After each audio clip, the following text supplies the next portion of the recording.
ప్రభు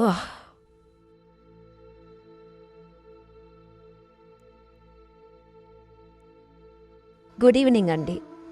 నా పేరు Erika Kirk. Charlie Kirk నా భర్తను చంపిన హంతకుణ్ణి పట్టుకొని న్యాయస్థానం ముందు నిలబెట్టడానికి అహోరాత్రులు శ్రమించిన స్థానిక, రాష్ట్రం మరియు ఫెడరల్ లా ఎన్ఫోర్స్మెంట్కు నేను ముందుగా ధన్యవాదాలు తెలియజేస్తున్నాను. చార్లెస్ ప్రాణాలను కాపాడటానికి విరోచితంగా పోరాడిన డాక్టర్ల బృందానికి నా ధన్యవాదాలు. ఆ భయంకరమైన మధ్యాహ్నం మరెవ్వరూ బాధితులు కాకుండా ధైర్యంగా వ్యవహరించిన పోలీసులకు కూడా నా ధన్యవాదాలు. గడిచిన ఈ 2 రోజులుగా మా టర్నింగ్ పాయింట్ యూఎస్ఏ కుటుంబానికి కాపాడిన అధికారులకు నేను ధన్యవాదాలు చెప్పాలనుకుంటున్నాను.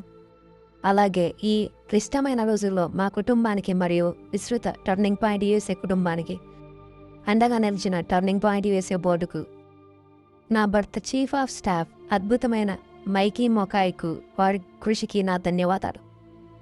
ఒక స్నేహితుణ్ణి, ఒక గురువుని కోల్పోయిన నా భర్త ఉద్యోగులందరితో నా హృదయం ఎప్పుడు ఉంటుంది. చార్లీ కిర్క్ షో సిబ్బందికి నేను ధన్యవాదాలు చెప్పాలనుకుంటున్నాను. అతడు దీన్ని ప్రేమించాడు. అతను చేసే పనిని ప్రేమించాడు. ఈ స్టూడియో నుండి, ఈ కుర్చీ నుండి ప్రతిరోజు ప్రసారం చేయడానికి అతనికి సహాయం చేసిన ఈ అద్భుతమైన అతను చేసే పనిని ప్రేమించాడు. ఇక్కడ ఫినిక్స్లో, అమెరికా అంతటా మరియు ప్రపంచవ్యాప్తంగా చార్లీ పట్ల తమ ప్రేమను చూపిన లక్షలాది మందికి నేను ధన్యవాదాలు తెలియజేస్తున్నాను. నా భర్త ప్రియమిత్రుడు వైస్ ప్రెసిడెంట్ వాన్స్ మరియు ఆయన అద్భుతమైన భార్య ఉషా గారికి వారి ప్రేమ మరియు మద్దతుకు నా ధన్యవాదాలు. మీరిద్దరూ నా భర్తను ఇంటికి తీసుకువచ్చి ఎంతో గౌరవించారు. మీ ఇద్దరు చాలా గొప్పవారు. అలాగే ప్రెసిడెంట్ ట్రంప్ మరియు ఆయన అద్భుతమైన కుటుంబానికి కూడా నేను ధన్యవాదాలు తెలియజేస్తున్నాను. అధ్యక్ష, నా భర్త మిమ్మల్ని ప్రేమించారు.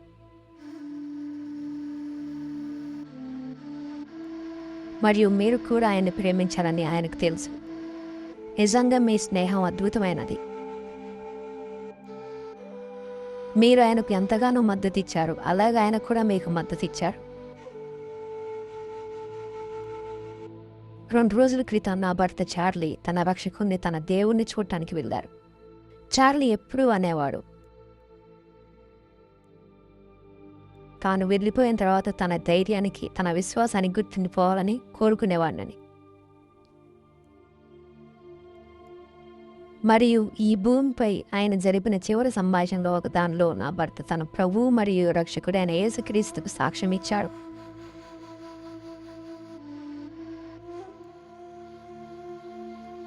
ఇప్పుడు మరియు శాశ్వత కాలం ఆయన తన రక్షకుడి పక్కన ఒక అమరవీరుడి మహిమాన్వితమైన కిరీటాన్ని ధరించి నిలబడతాడు.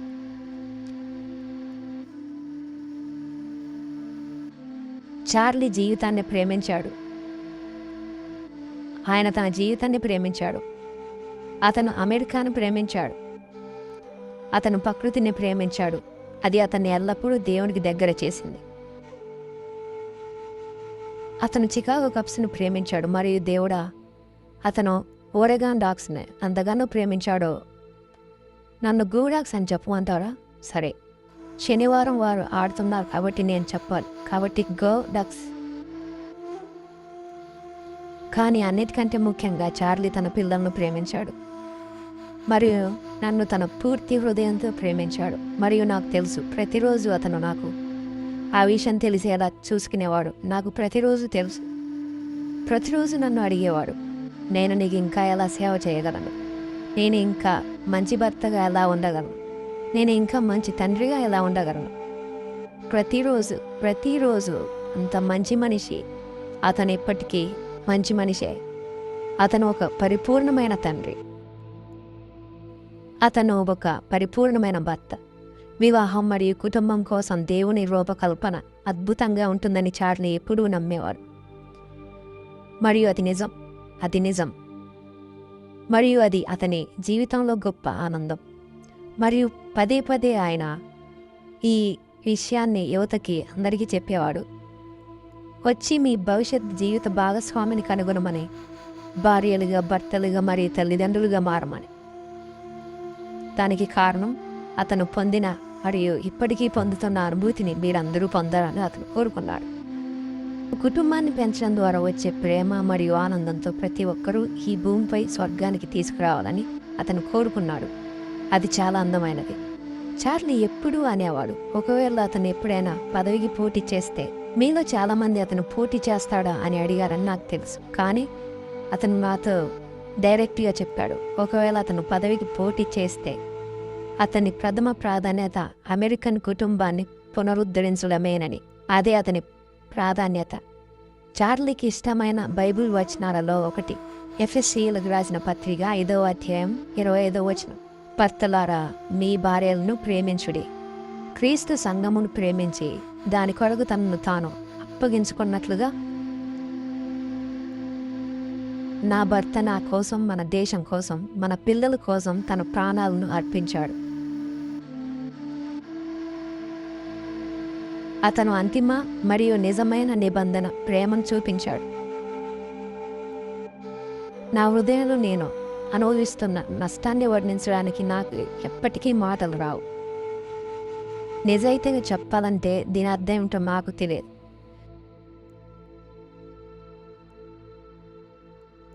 దేవునికి తెలుసని నాకు తెలుసు, కానీ నాకు తెలియదు. కానీ చార్లీ, బేబీ నీకు కూడా తెలుసని నాకు తెలుసు. కానీ చార్లీ, బేబీ నీకు కూడా తెలుసని నాకు తెలుసు. నాకు తెలుసు, మన ప్రభువు కూడా తెలుసు. నాకు తెలుసు, మన ప్రభువు కూడా తెలుసు. మరియు మన ప్రపంచం చెడుతో నిండి ఉంది, కానీ మన దేవుడు. మిత్రులారా, మన దేవుడు చాలా మంచివాడు, నమ్మశక్యం కాని విధంగా మంచివాడు. మిత్రులారా, మన దేవుడు చాలా మంచివాడు, నమ్మశక్యం కాని విధంగా మంచివాడు. మరియు మనకు తెలుసు, దేవుణ్ణి ప్రేమించేవాడికి, ఆయన సంకల్పం ప్రకారం పిలువబడిన వాడికి అన్ని మేలుకే జరుగుతాయి. ఇప్పటికే నా భర్త పట్ల ప్రపంచవ్యాప్తంగా కురుస్తున్న ప్రేమను నేను చూశాను. నా భర్త స్ఫూర్తితో వివాహం చేసుకున్న కుటుంబాన్ని ప్రారంభించిన దేవునితో సంబంధాన్ని వెతుక్కున్న వారి సాక్ష్యమే నేను విన్నాను. అన్నింటికంటే ముఖ్యమైనది, చాలా ముఖ్యమైనది అదే. నా భర్త హత్యకు కారణమైన దుర్మార్గులకు తాము ఏమి చేశారో తెలియదు. అతను దేశభక్తి, విశ్వాసం మరియు దేవుని కరుణామయమైన ప్రేమ సందేశాన్ని బోధించినందుకే వారు చార్లీని చంపారు. కానీ వారందరూ ఇది తెలుసుకోవాలి. నా భర్త లక్ష్యం ఇంతకుముందు శక్తివంతమైనదని మీరు అనుకుంటే మీకేమీ తెలియదు. మీరు ఈ దేశం మొత్తం మీద ఏమి విడిపించారో మీకు తెలియదు. ఈ ప్రపంచంలో మీకు ఏమీ తెలియదు. ఈ భార్యలో మీరు రగిలించిన అగ్ని గురించి మీకు తెలియదు. ఈ వితంతువు యొక్క రోదనలు ప్రపంచమంతటా ఒక యుద్ధ నినాదంలా ప్రతిధ్వనిస్తాయి. ఈ రాత్రి అమెరికా అంతటా వింటున్న ప్రతి ఒక్కరికి నా భర్త నిర్మించిన ఉద్యమం చనిపోదు. నేను అలా జరగనివ్వను. అది చనిపోదు. మనమందరం అలా జరగనివ్వం. నా భర్త పేరుని ఎవరు ఎప్పటికీ మర్చిపోరు. మరియు నేను అది జరిగేలా చూస్తాను. అది మునుపటి కంటే బలంగా, ధైర్యంగా, బిగ్గరగా మరియు గొప్పగా మారుతుంది. నా భర్త లక్ష్యం ఒక క్షణం కూడా ఆగదు. మరియు చార్లీ యొక్క గొప్ప ప్రతిభలలో ఒకటి, అతను అనుసరించడానికి గొప్ప వ్యక్తులను ఎన్నుకునే అతని సామర్థ్యం. ఈ అద్భుతమైన సామర్థ్యం ఎలాంటి ఎదురు దెబ్బనైనా తట్టుకోగలవారని అతను ఎప్పుడూ కనుగొనగలడు. మరియు అది అతనికి ముందే తెలిసినట్లుగా ఉంటుంది. అతను దానిని మీలో చూడగలడు. మీరు దాన్ని చూడలేనప్పుడు కూడా అతనికి తెలుసు. మీరు దాన్ని తట్టుకోగలరని అతనికి తెలుసు. మీలో కేవలం 5% మాత్రమే గిరి ఉందని మీరు అనుకున్నారు, కానీ మీలో 15% ఉందని అతనికి తెలుసు. మీరు సిద్ధంగా లేనప్పుడు కూడా కొంత దూరం వెళ్ళడానికి మీరు సిద్ధంగా ఉన్నారని అతనికి తెలుసు. అతను తన చుట్టూ ఉన్న వారిని కష్టపడి పనిచేయడానికి మరియు మెరుగ్గా ఉండడానికి ఎప్పుడూ సవాల్ చేసేవాడు. అతను ఎప్పుడూ వదిలిపెట్టలేదు. మరియు అతని నినాదాలలో ఒకటి, ఎప్పటికీ లొంగిపోవద్దు అని తెలుసుకోవడం నాకు ఇష్టం. కాబట్టి నేను మీకు చెప్పాలనుకుంటున్నాను, మనం ఎప్పటికీ లొంగిపోము. ఎప్పటికీ. ఈ కొద్ది కాలంలో మా క్యాంపస్ పర్యటన కొనసాగుతుంది. రాబోయే సంవత్సరాల్లో మరిన్ని పర్యటనలు ఉంటాయి. ఈ డిసెంబర్లో ఇక్కడ ఫినిక్స్లో అమెరికా ఫెస్ట్ జరుగుతుంది. అది మునుపటి కంటే గొప్పగా ఉంటుంది. అతను ఎంతో గర్వపడిన రేడియో మరియు పోడ్కాస్ట్ షో కొనసాగుతుంది. మరి గందరగోళం, సందేహం మరియు అనిశ్చితితో నిండిన ప్రపంచంలో నా భర్త స్వరం నిలిచి ఉంటుంది. మరియు అది మునుపటి కంటే బిగ్గరగా మరియు స్పష్టంగా వినిపిస్తుంది. మరియు అతని జ్ఞానం నిలుస్తుంది. నాకిష్టమైనది కూడా. కానీ ఆంగ్ల భాషలో నా భర్తకి ఇష్టమైన పదం సంపాదించు. ఎర్న్. అతను మీ అందరినీ అమెరికాకు అర్హమైన భవిష్యత్తును సంపాదించుకునే కార్యాచరణ పరులుగా ఉండాలని పిలిచేవాడు. కాబట్టి నా భర్త కష్టపడి పనిచేయడంలో ఉన్న విశ్వాసం నుండి స్ఫూర్తి పొందిన యువత అందరికీ చార్లీ మీ నుండి ఏమి కోరుకుంటాడో మీ అందరికీ ఇప్పటికే తెలుసు. మీకు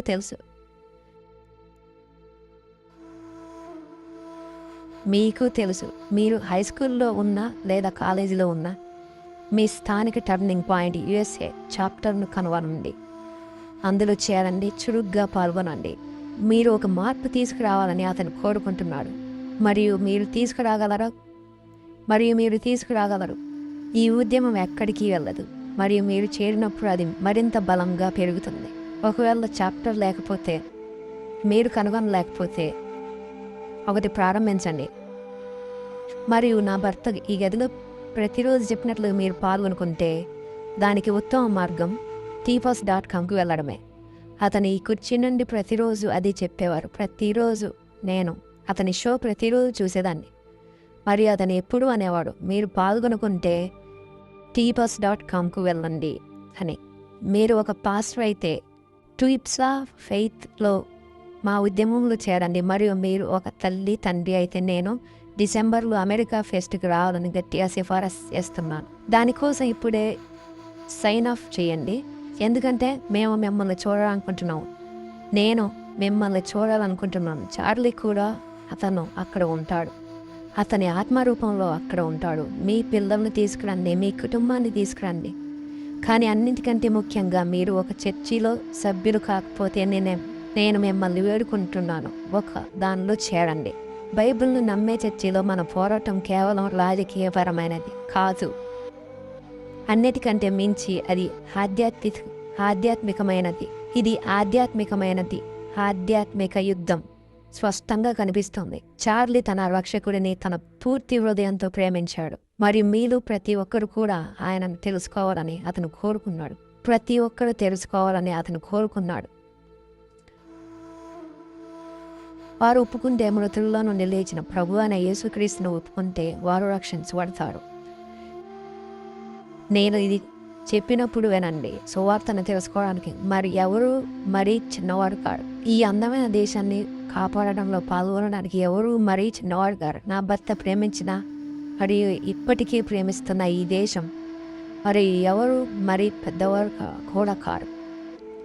వయో పరిమితి లేదు. నా భర్త ఇక్కడే ఉన్నాడని నాకు తెలుసు. అతను మనల్ని చూస్తున్నాడు.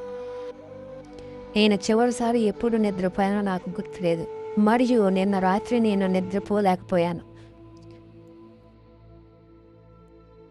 మరియు చార్లీ, నేను నీ వారసత్వాన్ని ఎప్పటికీ చావనివ్వద్దని వాగ్దానం చేస్తున్నాను. బేబీ, నేను చావనివ్వను. నేను వాగ్దానం చేస్తున్నాను. టర్నింగ్ పాయింట్ USAను ఈ దేశం ఎప్పుడూ చూడని అతిపెద్దదిగా నేను చేస్తాను. నేను వాగ్దానం చేస్తున్నాను. Charlie, I love you baby. మన ప్రభు చేతుల్లో విశ్రాంతి తీసుకో. నీ హృదయం నుండి ఆరాటపడిన మాటలతో ఎల్లప్పుడూ వినాలని ఆయన నిన్ను కప్పుగాక. బల, నా నమ్మకమైన మంచి దాసుడా, నిన్న రాత్రి నేను ఇంటికి వచ్చినప్పుడు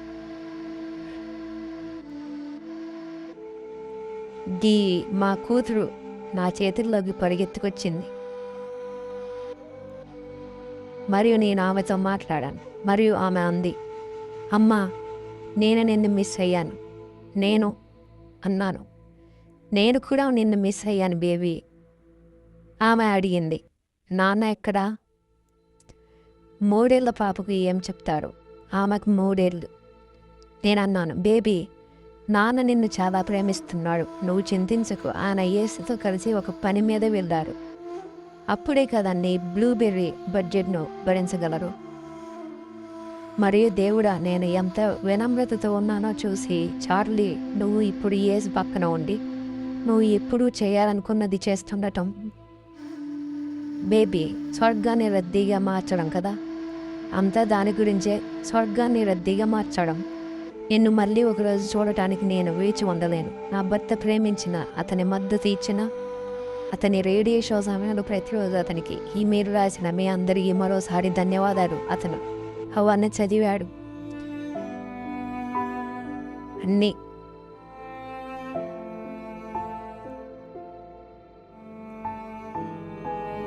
దేవుడు మిమ్మల్ని అందరినీ దీవించునుగాక.